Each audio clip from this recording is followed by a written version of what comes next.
இன்னைக்கு நம்ம ஒரு ஸ்டோரி பார்க்கலாம்.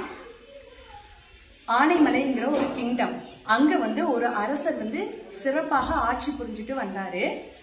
30 வருடமா அந்த ராஜ்யத்தை ஆட்சி புரிஞ்சுட்டு வந்திருக்காரு. ஆனா அவருக்கு ஒரு கவலை இருந்துட்டே இருந்துச்சு. என்னன்னா, அவருக்கு ஒரு வாரிசு இல்ல. இதுக்கப்புறம் இந்த ராஜ்யத்தை ஆடுறதுக்கு மகன் வேணும் இல்லையா? கிடையாது. இளவரசரும் கிடையாது, இளவரசியும் கிடையாது. அப்ப என்ன பண்றதுன்னு ரொம்ப கவலைப்பட்டு இருந்தப்ப, சரி இந்த கிராமத்துல ஒரு பையனவோ ஒரு பொண்ணவோ, அதாவது குழந்தைய அடாப்ட் பண்ணிக்கலாம். அடாப்ட்னா என்னது? தத்தெடுத்துக்கலாம் அப்படின்னு சொல்லி யோசிக்கிறாரு. யோசிச்சுட்டு என்ன பண்றாரு, அரசவையில இருப்பாங்கல்ல அமைச்சர்கள், அவங்க கிட்ட சொல்லி இந்த நாட்டுல இருக்க குழந்தைங்களுக்கு நம்ம போட்டிகள் வைப்போம். அந்த போட்டிகள்ல எந்த குழந்தை ஜெயிக்குதோ அந்த குழந்தை தான் இந்த ராஜ்யத்துக்கு அடுத்த வாரிசு அப்படின்னு சொல்லி சொல்றாங்க. அதுக்கப்புறம் என்ன நடக்குது, அந்த நாட்டுல இருக்க எல்லா குழந்தைகளையுமே அழைக்கிறாங்க. அழைச்சு போட்டிகள் நிறைய நடக்குது. 6 மாசம் நடக்குது. 6 months தான் அந்த போட்டிகள் நடக்குது. ரொம்ப கஷ்டமான போட்டிகள் தான். இப்ப கடைசியில ஃபைனலுக்கு வந்துட்டாங்க. எத்தனை குழந்தைங்க வந்திருக்காங்க? 10 குழந்தைங்க வந்திருக்காங்க. அதுல 5 பாய்ஸ் 5 கேர்ள்ஸ். ஓகேவா? இப்ப வந்த உடனே ராஜா என்ன பண்றாரு, அந்த 10 பேருமே ரொம்ப திறமையானவங்களா இருக்காங்க.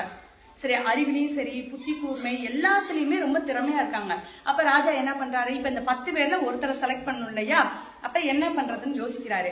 அப்ப இந்த ராஜ்யம் விவசாயத்துல ரொம்ப செழித்து இருந்தது. சரியா? ரொம்ப விவசாயத்தை டிபெண்ட் பண்ணி தான் இருந்தது. அப்ப இவங்களுக்கு ஒரு போட்டி கொடுக்கறப்ப என்ன பண்றாங்க, அந்த 10 குழந்தைங்களையும் வரவழைக்கிறாரு. இப்ப அரசர் என்ன பண்றாருன்னா, ஒவ்வொரு குழந்தைக்கும் 7 விதைகளை கொடுக்கறாரு. இப்ப வீட்டுல போய் அதை அந்த மண் தொட்டி இருக்கு பாத்தியா, அதுல அந்த 7 விதைகளையுமே போட்டு நல்ல உரங்கள்லாம் விட்டு நல்லா பராமரிச்சு 1.5 மாசம் கழிச்சு நீங்க கொண்டு வரணும் அப்படின்னு சொல்லி அரசர் சொல்லிட்டாரு.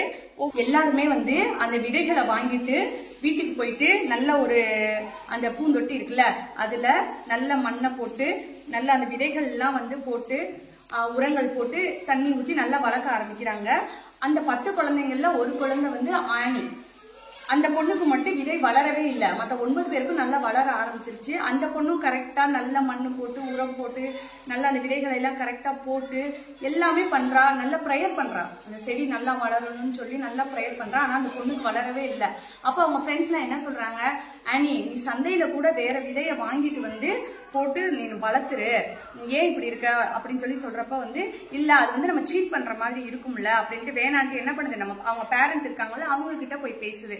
அம்மா இந்த மாதிரி எனக்கு மட்டும் வளரவே இல்லை, மற்ற எல்லாருக்கும் 9 பேருக்குமே நல்லா வளர்ந்துருச்சு அப்படின்னு சொல்லி சொன்ன உடனே அவங்க அப்பா அம்மா சொல்றாங்க, நீ வேற விதையை போட்டு வளர்த்தேன்னா அது அரசரை சீட் பண்ற மாதிரி இருக்கும். அது ஒரு பெரிய குற்றமாயிரும்.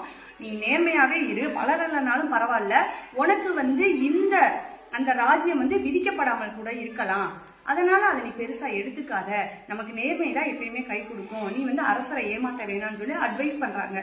சரின்ட்டு இப்ப 1.5 மாசம் முடிஞ்சிருச்சு. இப்ப என்ன பண்றாங்க, எல்லாரும் அரசவைக்கு போறாங்க. அரசவையில போனோடனே எல்லாரும் வரிசையா நிக்கிறாங்களா, எல்லா குழந்தைங்களும் வரிசையா நிக்கும் போது இப்ப அரசர் வராரு. வந்தோடனே எல்லாருமே இந்த ஆனியை பார்த்து கிண்டல் அடிக்கிறாங்க. இங்க பாரு, எங்க பொண்ணுக்கு வளரவே இல்லை, வெறும் தொட்டியை கொண்டு வந்திருக்கு அப்படின்னு சொல்லி அந்த பொண்ணை பார்த்து எல்லாருமே கிண்டல் அடிக்கிறாங்க. மற்ற 9 பேருக்குமே பாத்தீங்கன்னா அந்த விதை போட்ட அந்த செடி நல்லா செழிப்பா முளைச்சிருச்சு, ரொம்ப நல்லா இருக்குது.